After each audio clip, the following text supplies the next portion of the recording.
This is my 110th video on my work with OO gauge. See part 1 of this series for my reasons for getting into OO gauge when I already had a lot invested in working in N gauge and I didn't really have space available for a large, fully operational OO gauge layout. Also see my lengthy series on my N gauge railway modelling for smaller and more complex scenery and smaller scale trains running.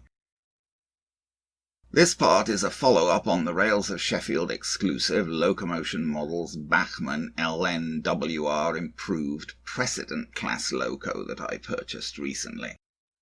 I will cover changing the wheel set to install the wheels without traction tyres, and unfortunately I have more problems to report with regard to my model. It would really help when watching this video if you've seen my initial video on this loco, part 109. So, as I say, the news is not good overall. I did manage to change the wheel set to install the optional driving wheels without traction tyres, and I did manage to eliminate one problem, at least for now. The squeak is gone. But sadly I confirmed another quite serious problem with my model, which I was already beginning to suspect in light of my previous running problems. Since my model wasn't running very well in my initial running in and train tests, see the previous part, I figured that perhaps I could improve things by installing the optional driving wheels without traction tyres. Traction tyres shouldn't really be necessary on my OO gauge layouts. They're quite flat, and anyway I don't run large trains as they wouldn't fit into my stations.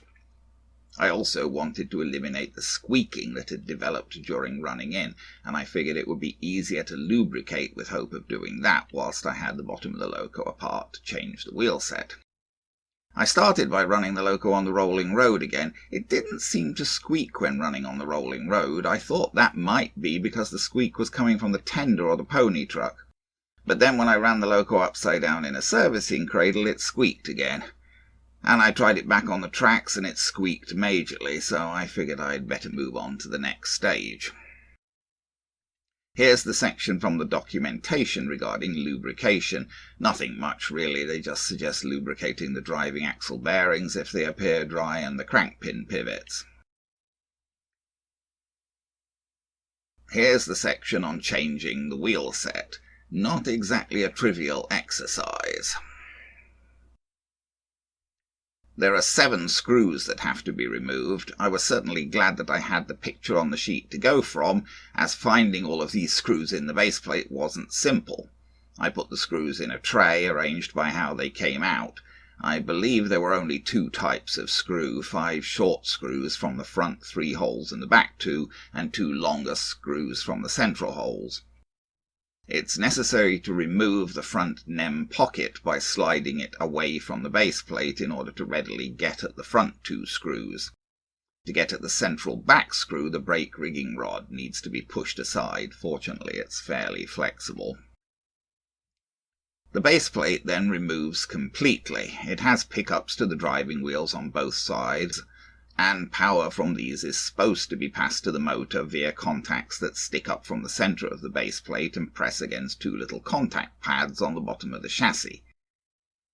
Having removed the base plate, it appeared that things were over-lubricated, if anything, and I mopped up a fair amount of stray lubricant using cotton buds. These are the 2 pads that are supposed to pass power from the pickups. I tested them, and only one of them worked. The other showed no electrical connection to anything. So the loco pickups were only ever going to work from one side, since the other side had no way of connecting to anything. This explained why the loco stopped dead in my initial running whenever the tender wasn't properly railed. The only way the loco was getting power from the left rail was via the tender pickups, as the contacts for the loco's left pickups were simply dead. I haven't attempted to take things apart to try to fix this. To fix that, obviously, I'd have to take the upper part of the loco apart and try and figure out why one of those pads isn't connected to anything. I thought at first that this little copper-coloured piece at the front, which presses against the axle of the pony truck, was a pickup. It looks like a pickup, and that would have been nice, but it turned out to have no electrical connection to anything, so I guess it's just a spring, or if it is intended to be a pickup, it's not working. I removed the driving wheels. This was a little tricky to do, as the sanding tubes and the brake rigging tended to get in the way and had to be bent a bit to get the wheels out. The pickups on the tender, which can be seen at right here, are of the type that press on the axle rather than against the wheel itself, which is not reassuring, as that type of pickup tends not to be too reliable, and as stated, the only pickup we have from the left rail is via the tender. The tender has pickups on its front and rear axles, but not on the centre axle. Here you can see the driving wheels as originally installed with the traction tyres on the left. On the right is the optional pair of driving wheels without traction tyres from the detail bag. At back is the base keeper plate with its contacts, only one side of which are actually working currently due to one side of the contact pad being dead. Bachmann do not provide you with a tool for undoing the crank pins. The instructions just mention a part number for a crank pin spanner that you can buy. If I recall correctly, I did have another Loco with an optional wheel set that included a small spanner for the crank pins, but I can't remember what Loco or manufacturer that was. Anyway, in this case you'll be stuck if you don't have a crank pin spanner. I had the Hornby one, and the larger end of that worked fine for these crank pins. I believe it's just a 2.5mm nut driver. There's no issue with the quartering here, as there is no external valve gear. Getting the wheels back in was considerably harder than getting them out. You have to be careful to get each of the 4 bearings properly located in its slot in the chassis. I did the back axle first and then the front axle, which is trickier. I oiled the bearings on both axles before fitting them, just with a little gear oil. Once the revised wheel set is in place, the base keeper plate can be reinstalled. This part at the back is particularly tricky, as you need to bend out the rods and then get the pins back into their holes. Finally, of course, all 7 little screws need to be reinstalled, tightening them just enough so that they won't come loose, we hope, but not too much. I tested the Loco with power in the servicing cradle, and it worked, inasmuch as it ever did. Of course, there was still no pickup from the left-hand Loco wheels, as I hadn't done anything to try to fix the dead contact pad.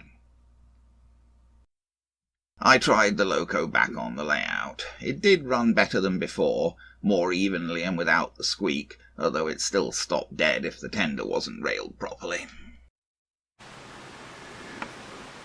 Okay, a status report on this little precedent, improved precedent. I had my suspicions when I was running it before, because if you looked at the previous video, you may have noticed that as soon as the tender derailed, it stopped working, stopped moving dead. Well, you wouldn't really expect that, would you?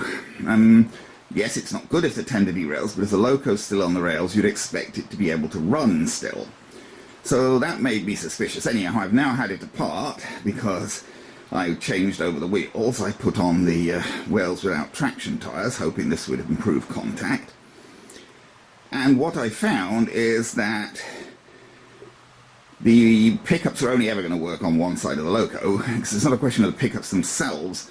The base plate feeds power into the inside via a contact plate, and one side of that contact plate is dead. It has no connection to anything.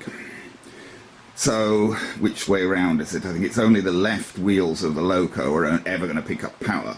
There's no pickup at all on the right side. Both sides of the tender pickup, but only from the front and back axles. There's no pickups on the middle pickups of the tender. And those tender pickups are not the best kind of pickups. They're the pickups that rest on top of the axle, which isn't the nicest thing.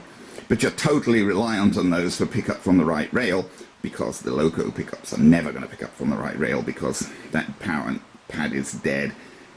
I mean, if I wanted to fix it, I'd have to take the Loco apart yet further and try and see what's happening with that. But I'm not very thrilled about the idea of doing that. One thing I will say is, having replaced the back wheels and oiled the bearings while I was doing that, I think we got rid of the squeak now. Of course, it may come back after a while, but I think it's gone for now. That famous last words. Why are we not getting anything? I'm turning up power. Oh, because the bloody tender's come derailed again. Well, with that stupid connection, it's prone to doing so. And if the tender comes... If the tender isn't railed, the thing will not run because it's totally reliant on power from one side of the tender, on one side from the tender. I'm not too sure I've got that plastered pin in place either between the loco and tender, so we might just be towing the tender by the wires, but we hope not.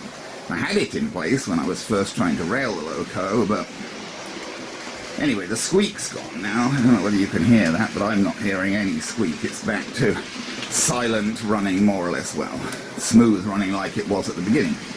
Mind you, it only started squeaking after the running in before. I don't know. So let me try, I'm going to turn the camera off to do that. Let me try and get it on the train and see whether it still pulls the train okay without the traction tyres. Okay, so now I have re-railed the loco and tender. I could have just driven it across the points onto that track, but given how dicky its railing is and the problems with the connection between the loco and the tender, I didn't. I actually re-railed it using a railer on that track, and I've coupled it up to the same train. So let's see how it works with the train now, hopefully, if I've got it railed properly and everything, but I did my best.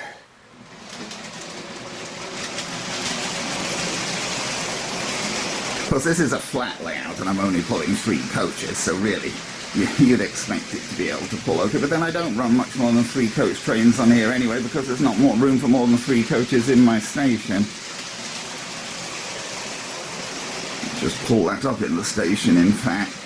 I will say it does, there we go, we're pulled up in the station now, reasonably.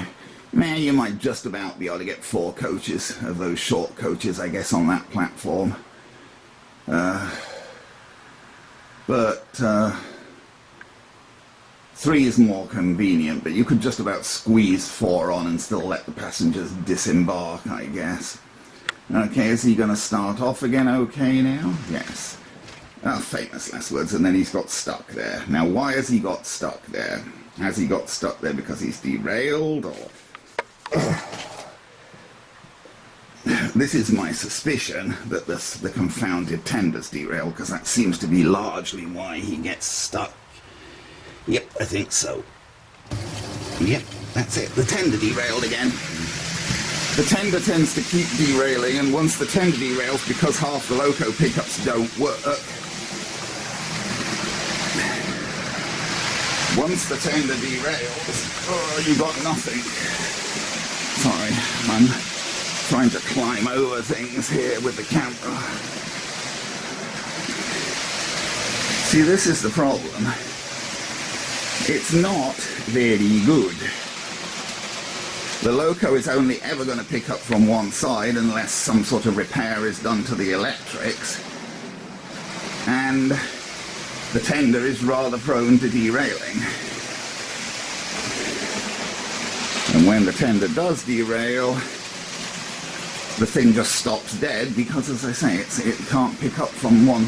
It can't pick up at all from one side from the loco. So, well, I'm not going to send this back because I'm in Canada, and I'm not going to send it back to Rails of Sheffield in England. It sort of works, but I'm not very happy with it. And based on my experience, I can't say that I feel very good about the quality of production. Mechanically and electrically, I mean, it's great. The quality of production is great in terms of detail. The outside looks great. But given the problems I've had anyway, with the electrics and whatever, it just doesn't look like the quality control's very good. I mean, they should have checked those, the continuity of those pickups when they were assembling it, and if there wasn't continuity, they should have fixed it. And there's absolutely you're never going to get anything from those pickups on the right side of the loco, because the pad that the base plate is connecting to is not connected to anything. So there you go, what can I say? It goes, but it's not that satisfactory. I was thinking of putting on the X nameplates, but I didn't. Because, well, they're nice X nameplates, there's nothing wrong with them, they're great X nameplates, but, they're very thin. Trying to put them on, you've got to glue them on with cyanoacrylate on a basically flat surface, it's going to be tricky to do without getting glue marks where you don't want them. For me anyway, going to be very tricky, because it's not like they're gluing to a raised surface. They're just gluing there. They just have to glue over there on the top of the splasher, which is a totally flat surface. Trying to put them on without getting glue marks would be very, very difficult for me anyway, so I decided not to bother to try. I'm just going to stay with the printed on nameplates, which look pretty decent. So it's a great looking loco, but I'm not too satisfied with the quality in various respects.